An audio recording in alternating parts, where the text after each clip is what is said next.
Good afternoon and good morning, everybody. Thank you so much for joining us today. We're really excited to get started. We're gonna let a few more people join us. Excuse me, and we'll get started here in just a minute. Thank you again.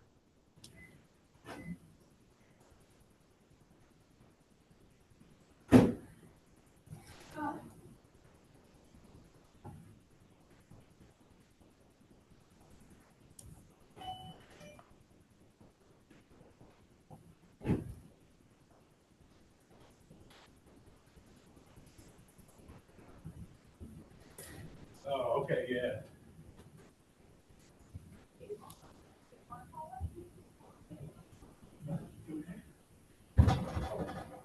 Okay, Steve, what do you say we kick this thing off? Yeah, no, I always like to, don't make people who are on time wait for people who aren't on time. So, yeah, let's get started. Beautiful, beautiful. Well, thanks everybody. Thank you for joining us on this Thursday afternoon, morning, depending on where you're at. I'm very excited to be here and be co-hosting this webinar with you, Steve, today. Just to give everybody kind of an overview. So we're really talking about as a home care agency, what are some of those leadership and culture uh, aspects that you can really dive into and know more about. So, how do you scale your business? How do you continue to grow? How do you build and create the enterprise that you want without losing that culture, without losing what really makes you you? So, today I'm joined by Steve the Hurricane Weiss. Many of you know Steve very well. And we're going to be talking about this particular topic and really how culture is kind of fed and weaved throughout the fabric of your organization. We'll talk about really the kind of the culture first approach. As you can see on our screen here, the economic impact overall, how to scale, and what are some of the mistakes that are typically made during that process of building that business. And if you're just starting out, what do the first 90 days look like? How do I build this business and what's the blueprint for me to be able to continue to build on top of that after the first 90 days? And then really, how do I break through the plateaus? Many of you have grown your business. You've gotten to a point, maybe it feels a little stagnant. We're going to talk about how you push forward, break that plateau, and continue to build. And then finally, really kind of future-proofing your business when it comes to partnering with different organizations, with different software platforms, and utilizing technology to its best ability to grow the business. So again, I'm here. I'm joined by Steve Weiss. He's the man. We love him, and we're very thankful to have him here. Steve, why don't you share a little bit about yourself and about where you've come from?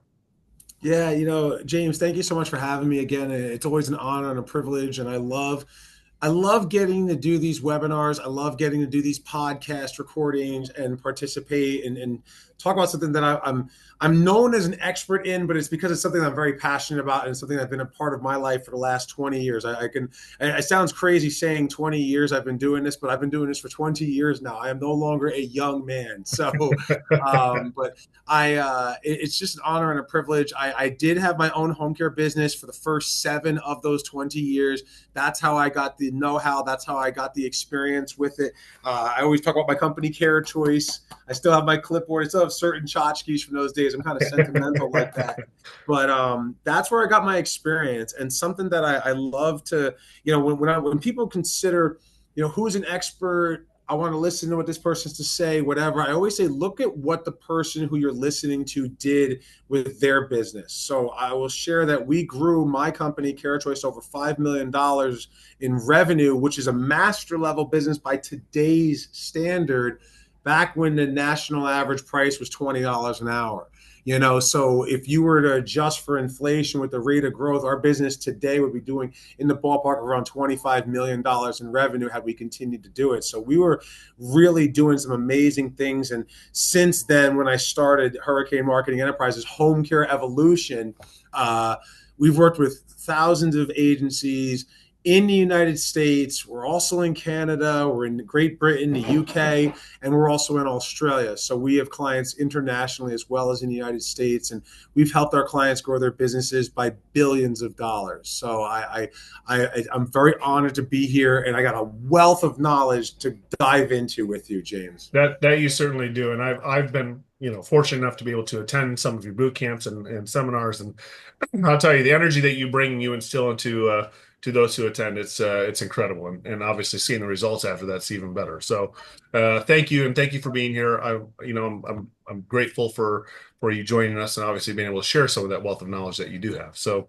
let's dive into some of this content. Let's talk about really with the culture first kind of growth concept, right? I shared a quote up on the screen here. Like all living systems, cultures cannot remain static. They evolve or decline, they explore or they expire. I think that's extremely true. And obviously, in today's world and shifting changes and everything going on, culture is extremely important. So Steve, let me ask you this. So how can home care agencies really kind of continue to scale their business successfully without losing, really what makes them, exceptional at at what they do, without losing that culture? Yeah, the company culture really is everything. And when I think about my company, Care Choice, back in the day, I think about my current company, Home Care Evolution, and think about all the clients that I'm working with. One thing that really stands out in creating culture is, do you, as the business owner and your staff, actually know your company's mission statement and your company's core values? And why do I say that? Because every business out there, or at least I hope, if you're in the home care space, you should have a mission statement. Like, what is it that why do you exist? What are you trying to accomplish? What is your primary objective as a business? What do you solve, right? That's your mission statement. And then your core values go to, how do you fulfill that mission statement, right? And so when I think about what happens with a lot of businesses that don't have a good company culture, or they're unable to retain staff, or they're unable to scale because there is no company culture, I always start right with the top as the owner. And I say, if you're the owner of your business, what is your mission statement? And when I have an owner that I speak to that stutters through it, or they can't say it word for word off the top of their head, I say, well, that's the start right there. You cannot expect your staff to know your company's mission if you don't know your mission. Now, I can tell you right now, Hurricane Marketing Enterprises, Home Care Evolution, we exist to help service providers find those in need of care. Our ultimate goal is to help these service providers increase their census, revenue, and profits. That is our mission statement that I created way back in 2012 when we started the business. With that goes your company's core values. And your company core values, I kind of compare the core values to like the Bill of Rights. With, we have our Declaration of Independence, we have our Bill of Rights, the mission statement and your core values, right? The Bill of Rights are, every person who's an American is entitled to these rights, these 10 rights. Later on, going into the Constitution, we add more. Well, the same thing goes with the business and the company culture. We have these core values. The first core value at my company, Home Care Evolution, is integrity. We do what is right for our customer, even if it means not being our customer, right? Like, it's not about the money. It's about doing right for the customer. If we do right for the customer, the money will come, right? So integrity is the first core value. Our second core value that we have is results first, substance over flash. I'm a flashy guy, right? I'm sitting there wearing my Dragon Ball hoodie, right? Into anime and all that other stuff. I'm a fun guy. I'm a loud person, but I can have this kind of personality because that's who I am. But it is the results of my clients. That's what dictates the success that I have in my organization. And I can go on and on. We have 10 core. I can go on and list every single one of them with you. The reason why I'm mentioning this is because if you called my office right now, if I asked any one of my staff members to come in right now and say, what's our mission statement? They could say the mission statement. If I asked any one of my staff members to come in my office and say, name 2 of our 10 core values off the top of their head, they could probably name 5, maybe even 7 off the top of their head, because it comes from me as the owner and it filters through into the staff. When we had Care Choice in our company, right? Personalized care for older adults. And this is going back almost 20 years now, right? But it filtered from Brian as the owner, me as his partner later on who came in, and then it went through our staff into our caregivers, into the very services we were providing to our patients. That's how we scaled our agency, and we created a culture that caregivers wanted to work for us.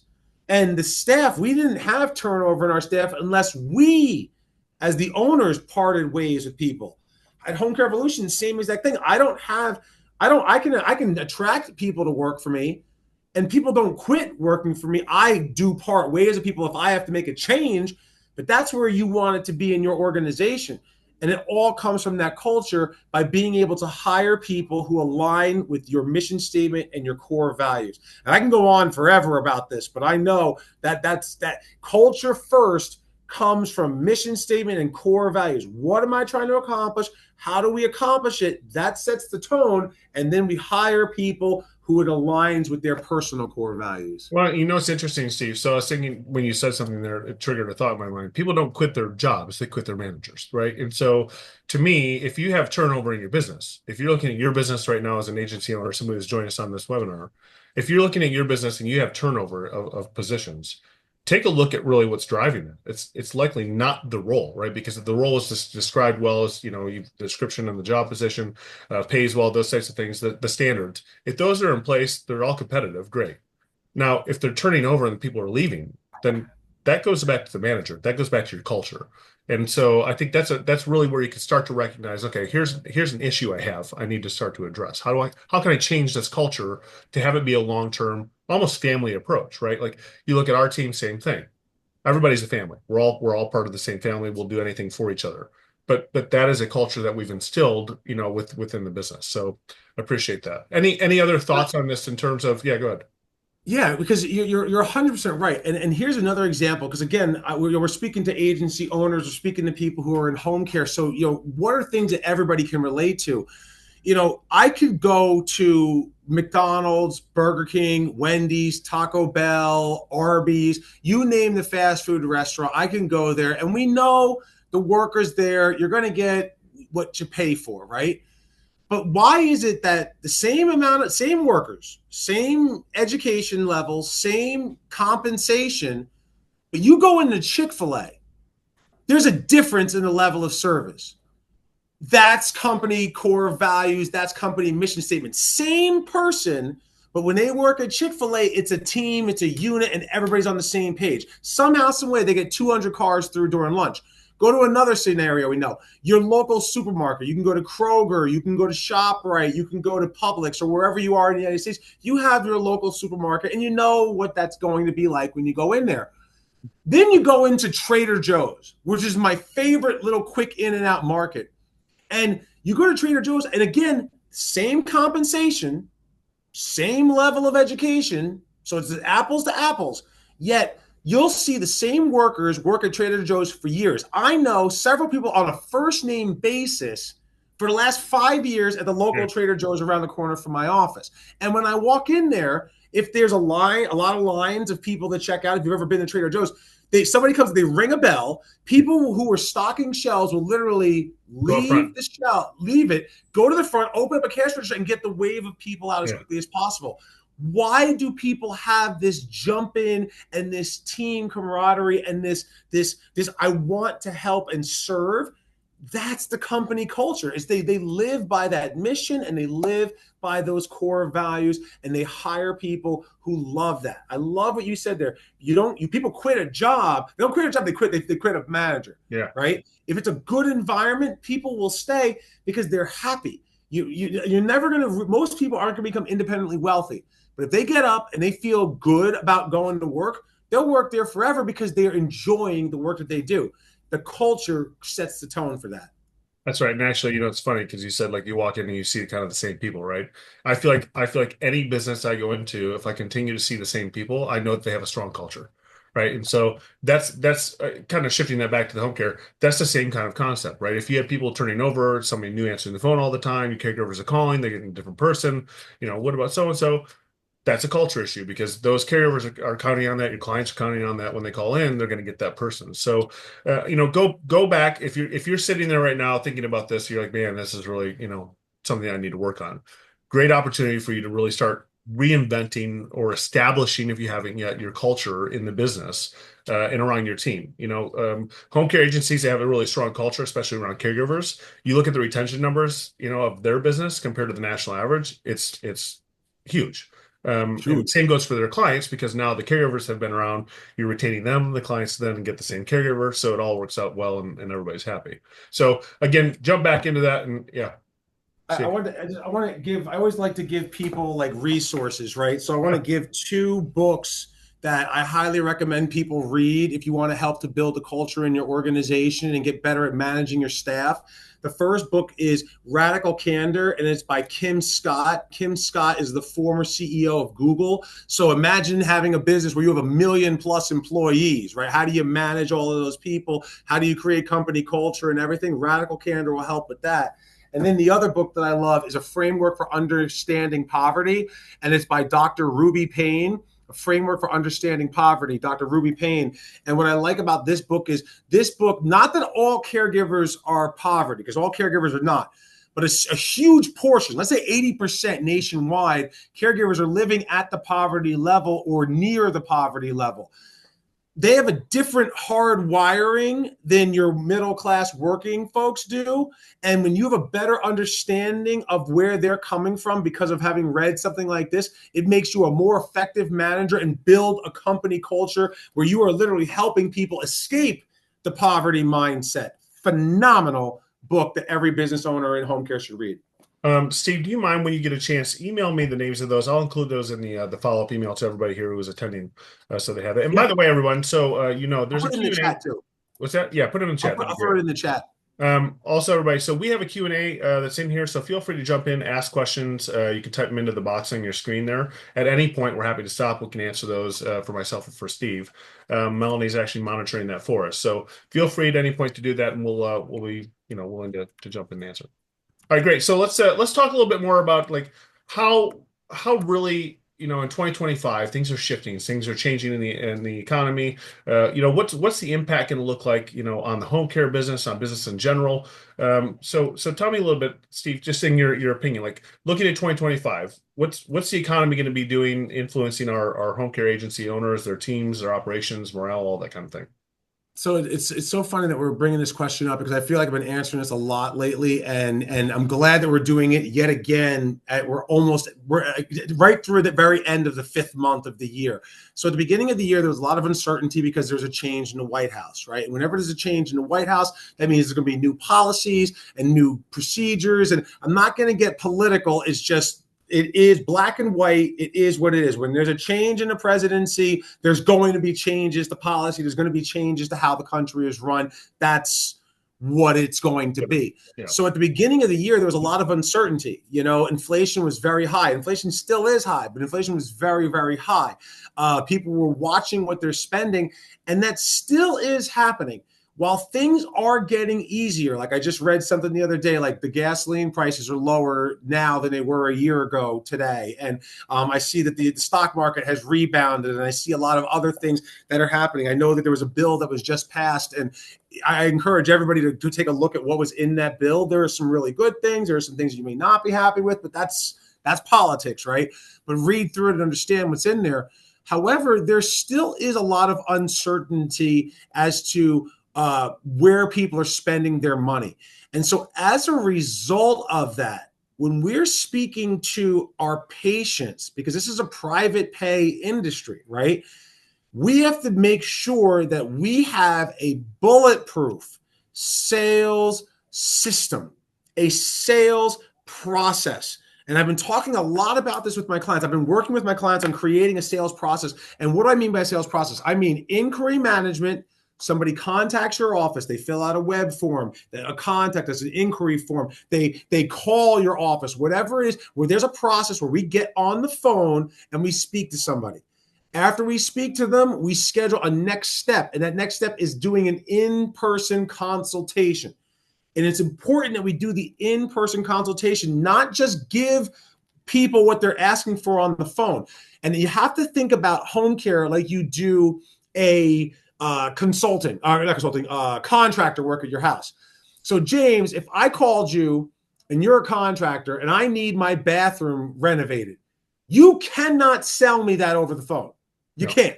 You may have, but we have our basic bathroom starting at $10,000 or 15 grand or whatever your basic bathroom is, but you don't know if that's going to fit my need until you come out and you literally measure out the bathroom, find out what I need installed. I might need to put grab bars in. I might need to put a special handheld shower head. I might make, because I'm trying to make it handicap accessible. You have no idea until you come in and you see the space, what kind of work is involved. So the same thing goes with home care. We shouldn't be selling this over the phone. Someone calling us saying they need a bath visit twice a week, that person, if they can't take a shower, and I've been saying this for 12, 13 years now, if someone cannot take a shower by themselves, a very basic thing, what else is that person not doing? They're probably not driving. They're probably not able to clean their house. They're probably not able to stand over a stove and cook for themselves. They have a hard time getting dressed. They're probably missing doctor's appointments.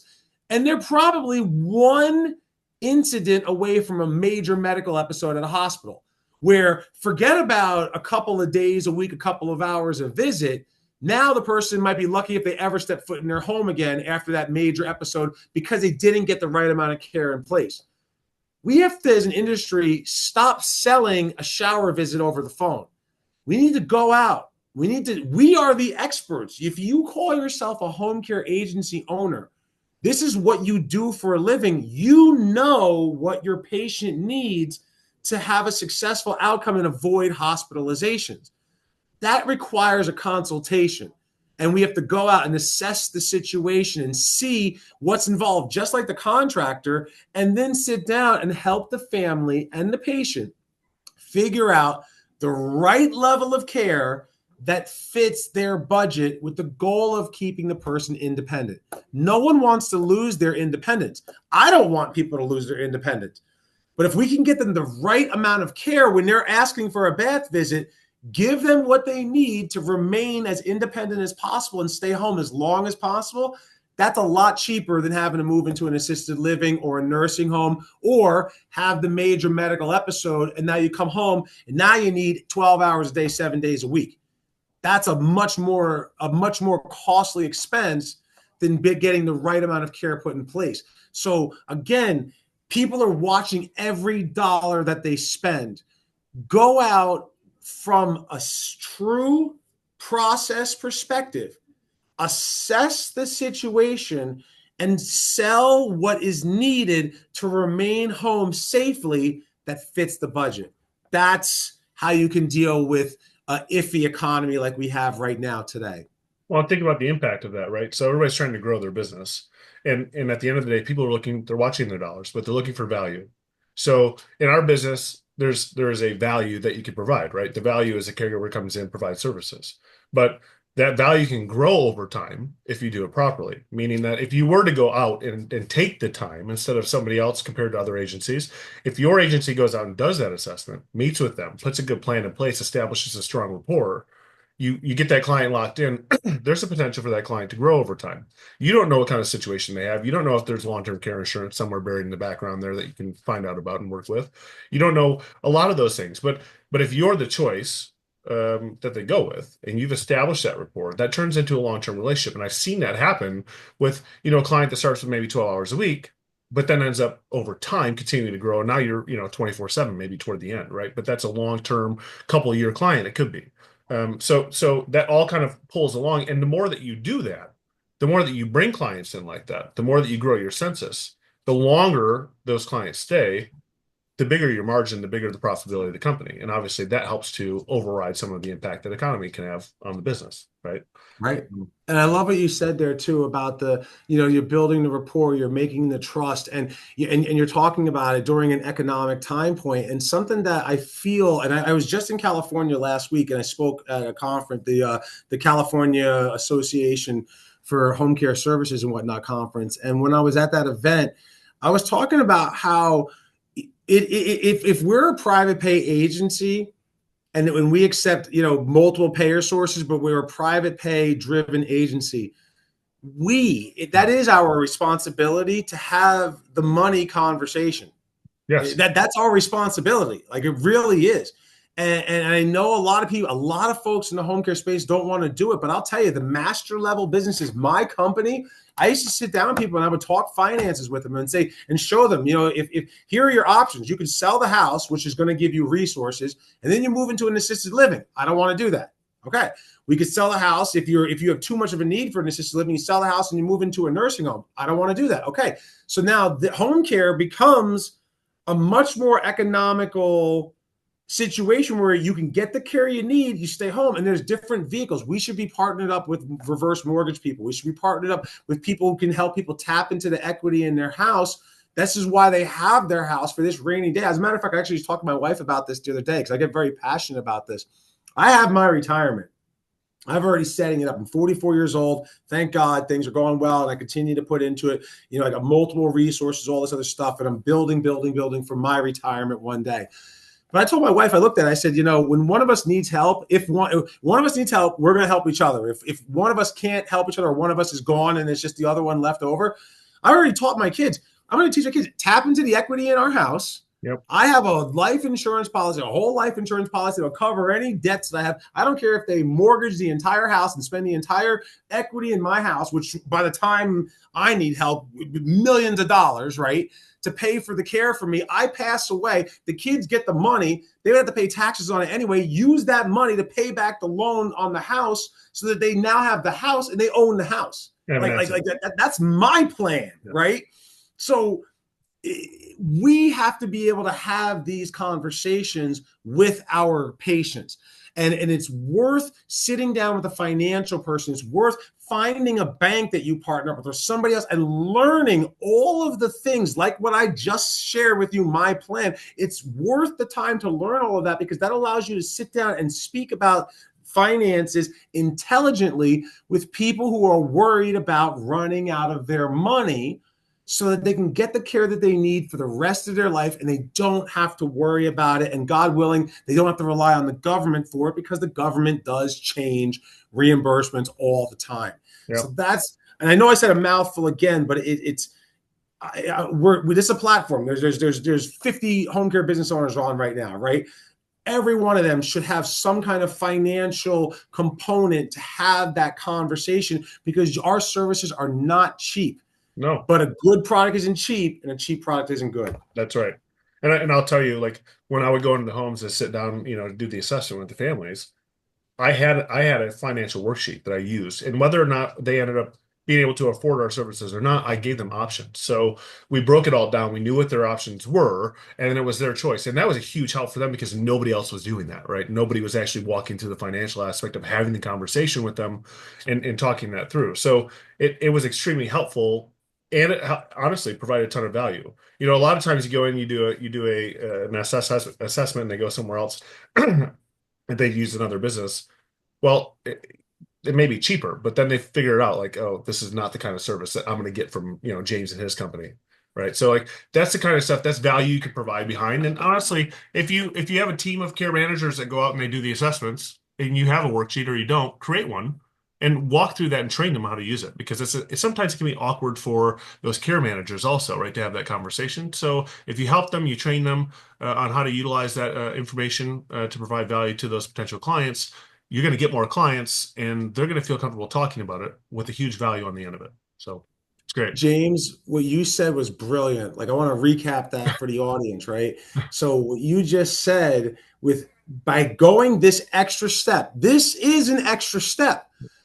But think about it. You're talking about this. They're not even a customer yet. This is the assessment. This is the consultation for services. They're not even your customer yet. And you're talking about planning for them.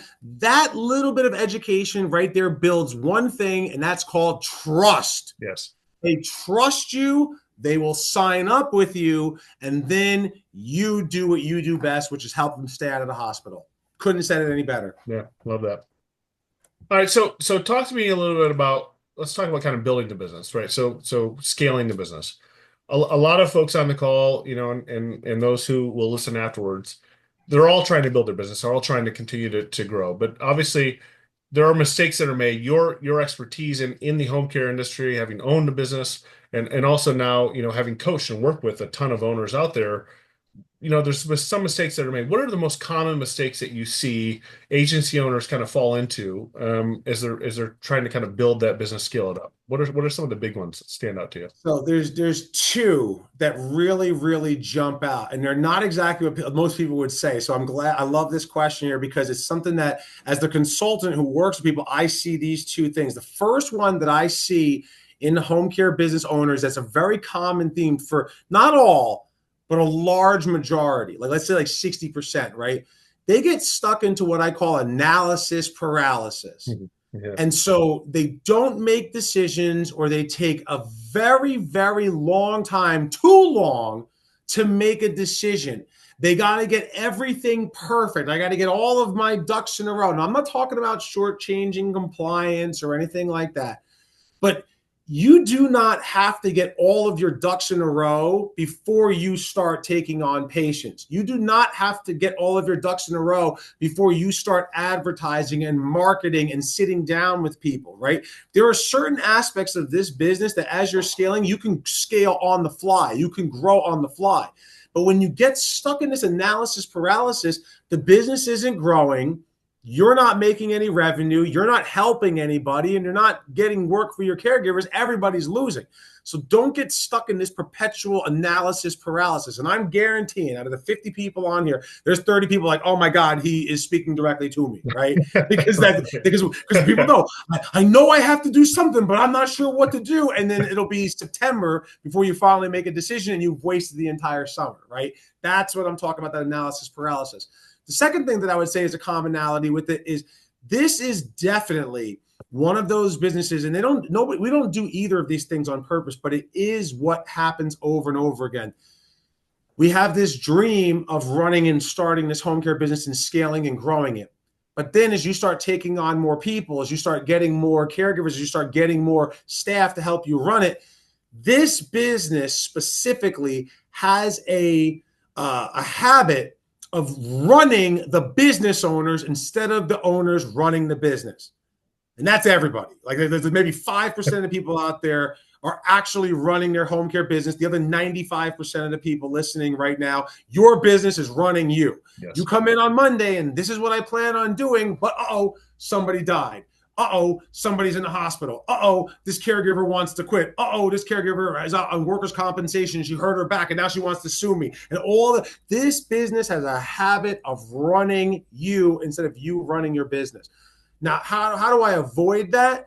Well, first, let's talk about the analysis paralysis, right?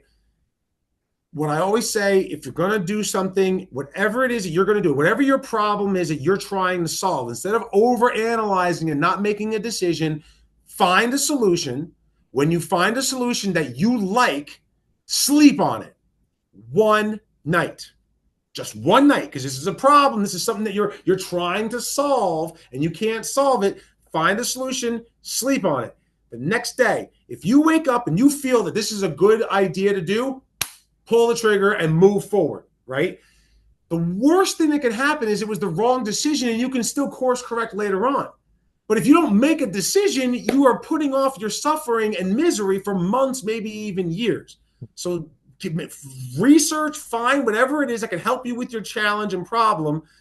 Research it, study it, get a good idea, demo, whatever. If it's a company, whatever it is, sleep on it one night. Next day, if you wake up and you're like, that sounds like a good thing, move forward. Move forward. Don't get And stuck in analysis paralysis. Steve, real quick on that one. So you made a good point there. If you don't make that decision, if you don't sleep on it one night, make a decision the next day, and it drags on and drags on, that impacts your culture because you're going to get grumpy and frustrated, and that's going to come down to your team, right? So that will show to your team all that frustration, and they're going to start to show that to your clients, to your caregivers. So it'll definitely trickle down. So don't let that frustration build because you didn't make a decision. You could choose not to do it, but then find another solution and sleep on that for a night and make a decision. And anyways, I just want to make that point because it does definitely feed and weave all the way through your culture. 100%. And that's why it's almost like a compounder on Yeah. the scaling mistakes that people make, right? So Yeah. it compounds because it has that ripple effect that goes to you, to your staff, to your caregivers, to your patients, and it filters throughout. Yeah. To the other side of it, the business running us instead of us running the business. This is where there's several things people can do. People can join mastermind groups. People can go to conferences and conventions to kind of reset and restore and recharge the battery. But something that you can do without having to do all of that for the immediate interim is get out of your office and do maybe a quarterly planning session, right? Maybe you and a top key employee. So you and an office manager, you and an executive director, you and an operations manager or director, you and one other person, get out of the office. You know, where I live in Jersey, I'm close to the Jersey Shore and the Atlantic Ocean. So for me, it's a 20-minute drive east and I'm on the beach. And there's a whole bunch of nice restaurants and places on the boardwalk all up and down the Jersey Shore. I will go off site to one of those restaurants and sit down for 2 hours and I will work on things that are working on the business, not in the Yeah. business. So that I'm out of the office. It's during business hours, but I'm out of the office. I'm not distracted by the phone calls. I don't open up my email. I'm only opening up, I turn off all notifications. No one's bothering me. And I'm having an off-site meeting. I'm not at home either. Get out of your house. You don't want to Yeah. bring work at home, but go somewhere. And a lot of times I bring my executive director, Nicole, with me, and we'll go to the Turning Point, which is a coffee brunch place down there on the Jersey Shore, right there on the beach. And I'm looking out the window, I see the birds and everything. And we can discuss everything we need to discuss once a quarter so that I can actually spend time to work on my business and strategically plan where this business is going in the next 3 to 6 months without the distractions of the hustle and bustle of the day-to-day operation. Do that once a quarter, and I guarantee that will help you with your business running you. You'll actually start to run your business again. That's such a great point. And it's funny because I always said the same exact thing, right? It was I got to get out of the weeds. I'm in the weeds, and sometimes you got to get down in the weeds, and that's fine. But you need to get up to 10, 15, 20,000 feet and take a look at where you're going sometimes, because otherwise you can't steer the ship properly. So if you get out of the weeds, you step out of your world, right? Out of your bubble, and just go free think. It can be way outside the box, it can be anything. It doesn't have to be because it's within the black and white lines.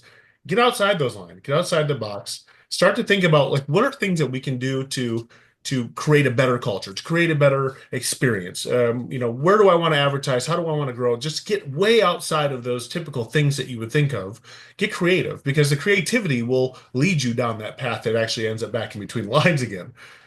So I love that. I love that advice. I think once a quarter is a perfect time frame in order to kind of step back for a moment, right? And especially if you start to get overwhelmed, where you really feel like you're in the weeds, that's the point. That's your signal. Like, hey, get out for a minute. Otherwise, it will consume you. Yeah. The reason Yeah, why I like the once a quarter is because it's something that is very attainable. And honestly, James, there's no excuse not to. It's yeah, once a quarter. I'm not saying do this every week or every, month. 4 times a year, have a planning session for the next quarter. If you want to be a successful business, that is the practice of successful business owners. absolutely. Which actually now leads us into the next stage, right? So how do we break through some plateaus, right? That's perfect. Good segue. Um, so just kind of thinking about that, right? Like a lot of owners out here maybe have grown a successful business. They've hit, some really great, revenue goals and are continuing to pass them. And, sometimes people set that goal and then they don't really think about what's next, which kind of goes back to the previous point, to have those kind of sessions where you get out. But when you hit the plateau, right? When you hit these plateaus, what are some of the things that are effective for really an owner, maybe their team, to kind of reignite that momentum and get things back on track, or kind of re-engaged again, if you will? Like, what are some of those things that you've seen or have experienced with the business that have reignited the team, have really kind of lit that fire to get past the plateau and start on that climb again? This is one of my favorite questions because as the more and more I'm in business as a consultant and I work with home care businesses, but then I start talking with the people who are not just home care businesses and other people and other service businesses and even restaurants and other product businesses. Every single business out there The number one thing that I find that causes a plateau is there is some position of need, right? The business has grown and it got to this ceiling. And every time we start to go past that ceiling, it falls back down and we get back up and then it falls back down. And so in the home care space, it might be, 1,500 hours. I hit 1,500 hours we billed last week.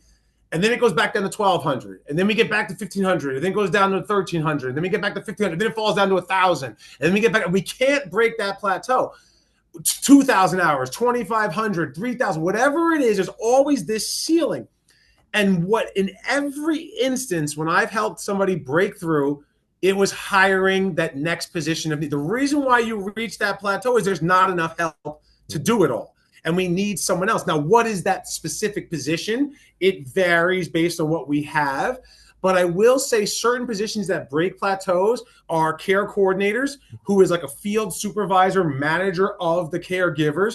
A lot of agencies don't have that. So really they hit like that 1,000 to 1,500 window, and they can't break that until they have somebody to support in the caregivers more than once every 60 to 90 days required by your state.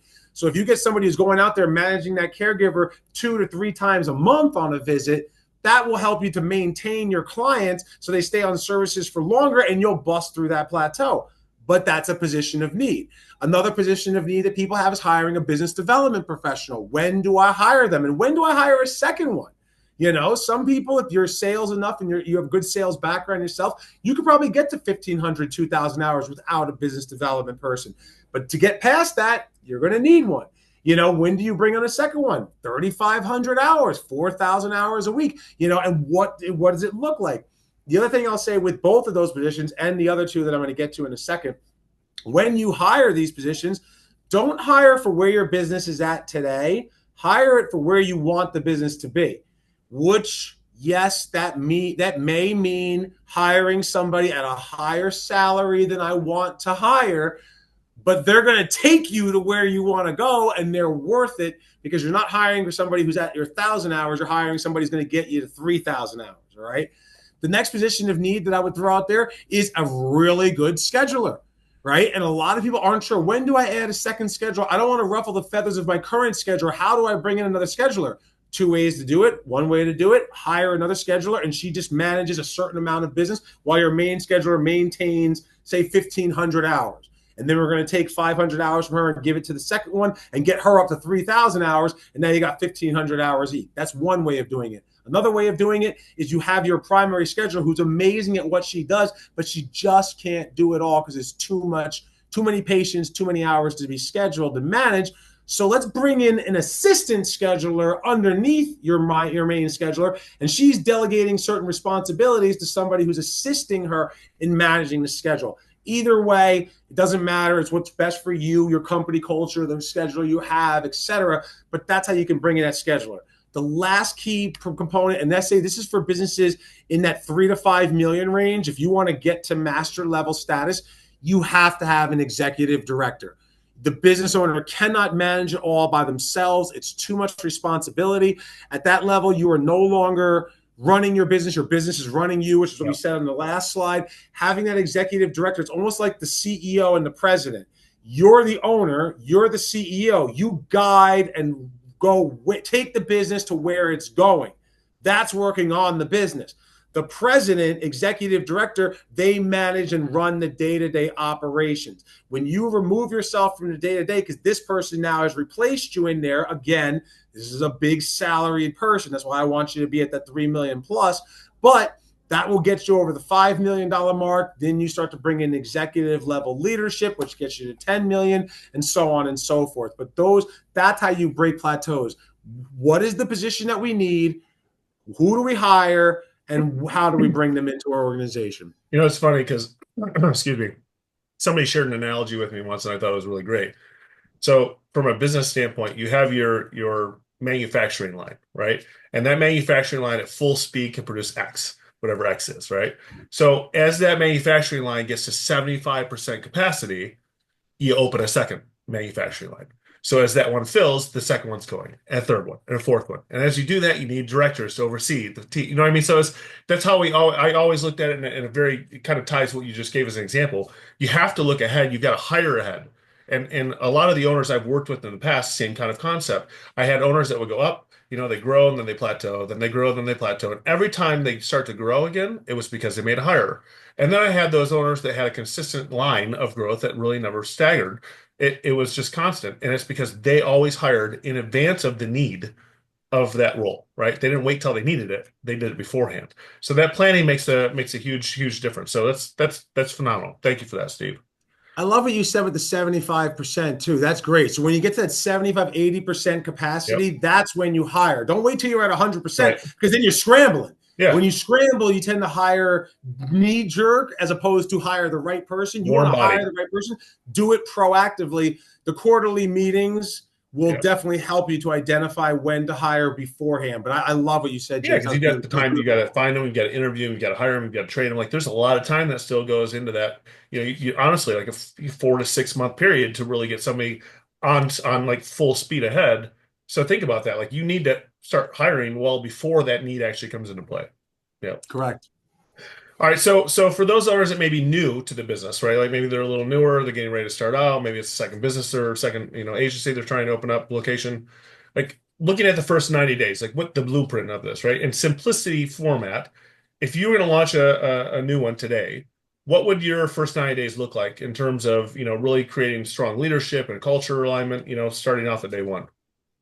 So I love hindsight's always 2020, and knowing what I know now, if I were to do this, and this is my best advice to every person out there who's brand new, once you have your don't wait for you to get your license, don't wait for you to get all of your ducks in a row before you start marketing.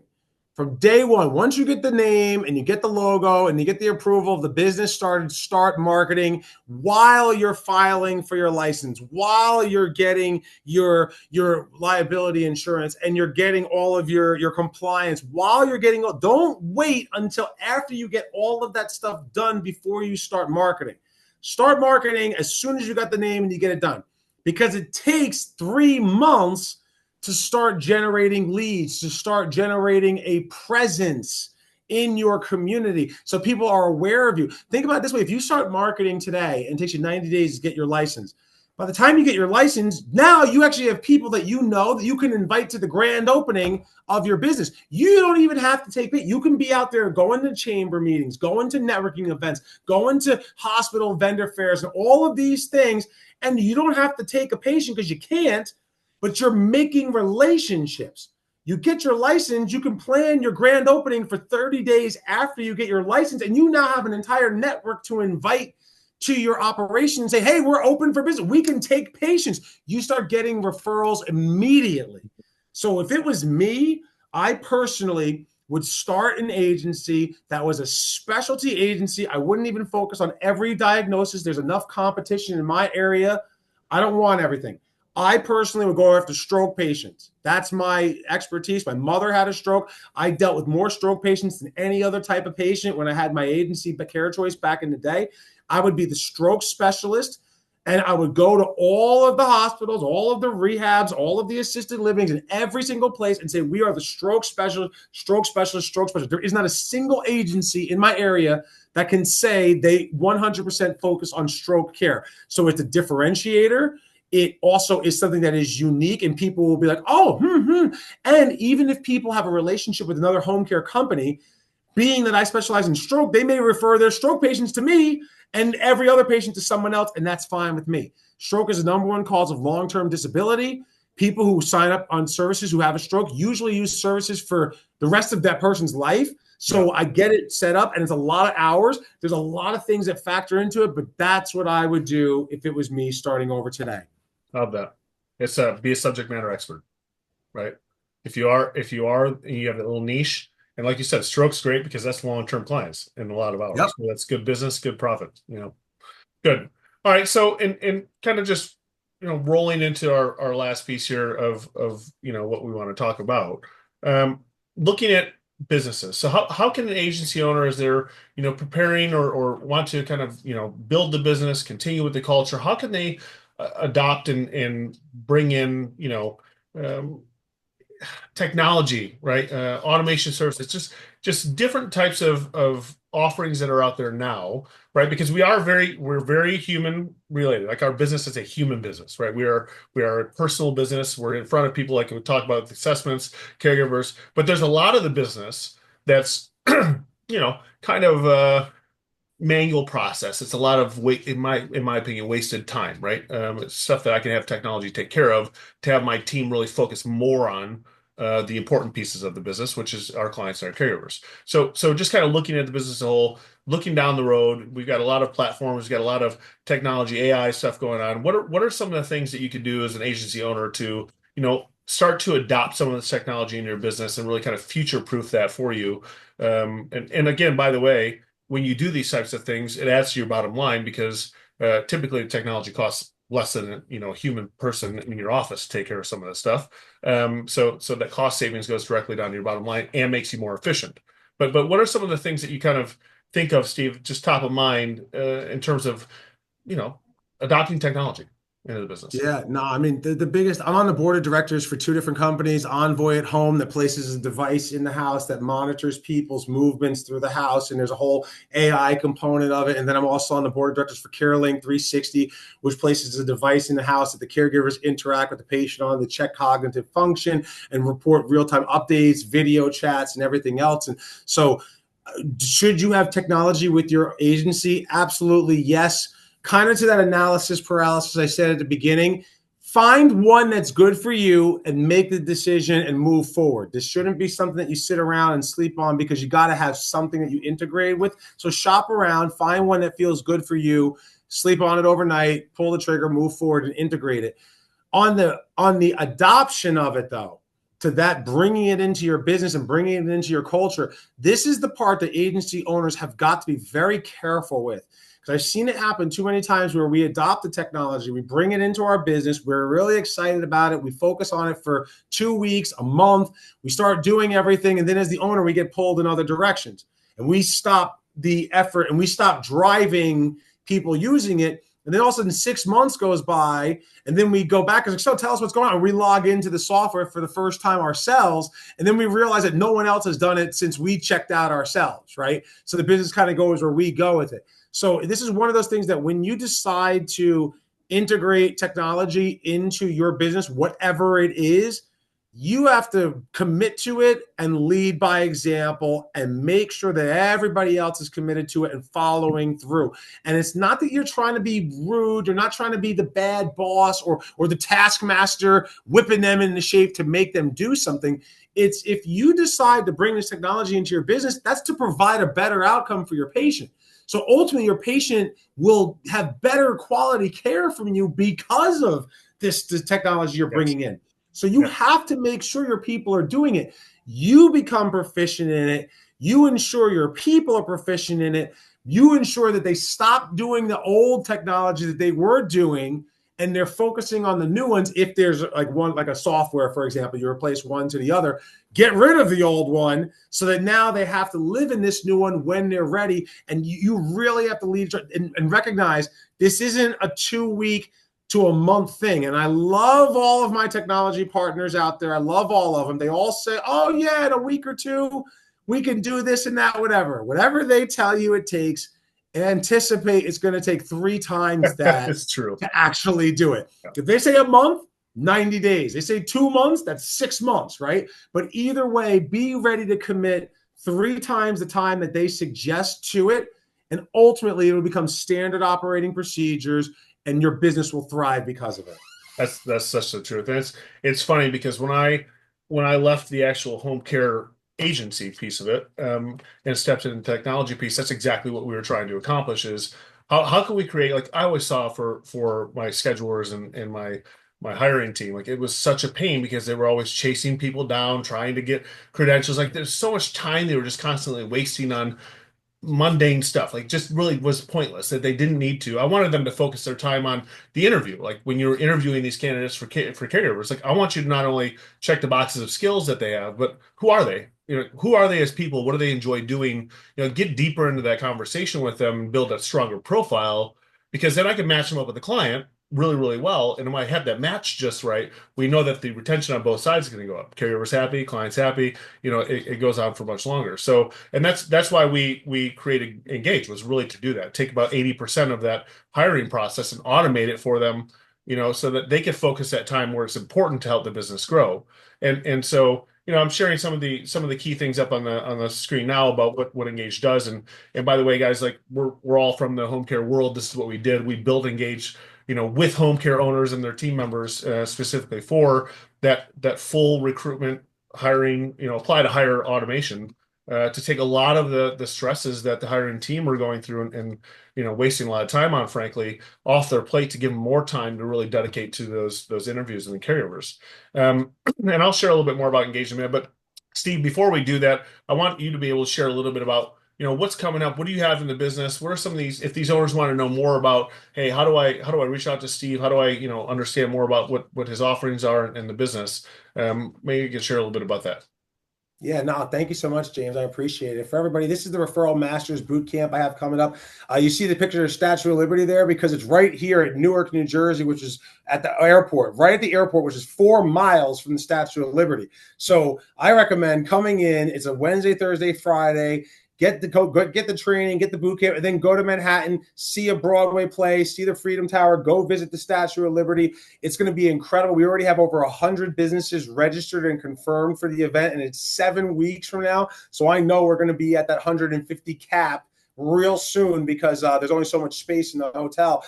But it's just going to be everything about generating leads for your business and converting those leads into customers. So if if your hours aren't where they're supposed to be, if your business isn't where you want it to be, register today. That $5.99 price, unfortunately, is gone. I threw up an old slide, so it's full price now. The early bird is gone.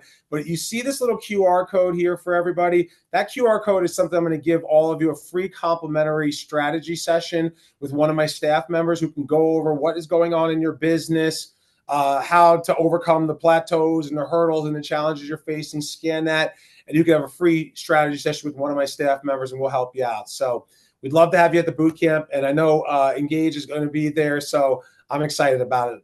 We'll see you Yeah, there. yeah. I think if you scan that, it actually takes you directly to a scheduling. They can actually schedule it right away, which is awesome. So, and I thank you for that, Stephen. For those of you who are still on, if you're interested at all, you want a little bit more about what Engage does from an automation standpoint, I'm happy to walk you through that in more depth. We can give you a free demo, and I'll just quickly going through the screen here. You can see we've got full automation 24/7 for your applicants as they come in from the job ad. We do all the pre-screening, qualifying for you, so you don't have to do that. And on top of that, we're doing all the scheduling piece of it as well, reminders, all the touch points that go out throughout the hiring process. We really are great at being able to make the process warm, which is extremely important to myself and to our team and our clients. We don't want it to feel automated. We want it to still feel like they're very much part of the process, the caregivers. So we do that all throughout, and really kind of make it a very warm process so it doesn't feel automated.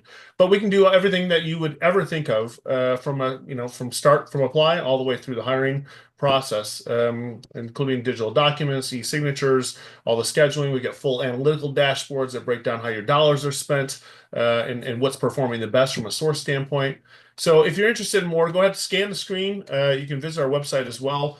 You can set up a demo with us, and obviously complimentary. We'd love to walk you through it and see how we can help give back some of that time to your team so you can continue to grow. And this is one of the pieces we talked about, Steve. Culture-wise, when people start to get overwhelmed, they get burnt out, they get frustrated, and if there's no help for them, they quit, right? And so they're leaving because the manager's not stepping up. And this is one of the things that we can do. You guys provide great consulting services and help those owners grow their business and build the business stronger. And we're a piece of that process, which is, let's eliminate some of the things that you really don't need to be doing or spending time on. Keep it warm throughout the process, but get caregivers into your business faster, at the higher level quality that you would really want, without having to go through all the mundane stuff that you have. So go ahead and scan the screen if you like. Click on the link, or go visit our website, and you can have a look to see a little bit more. Steve, let me just say thank you again. Appreciate your time. This is great. Hopefully our guests really enjoyed it and got a lot out of it. And I'll look forward to seeing you again in the near future. Yeah, man, no, I appreciate it. Thank you so much. Definitely, once the recording is done, I know we'll splice this up and post it, and people will watch the replay and everything else. So thank you for having me. I always appreciate it. Absolutely. Yeah, we'll get that over to you and to everybody else. I see we've got it looks like somebody maybe wanting to ask a question. Helena, if you want to go ahead and tap the Q&A session there, you can type your question in if you like.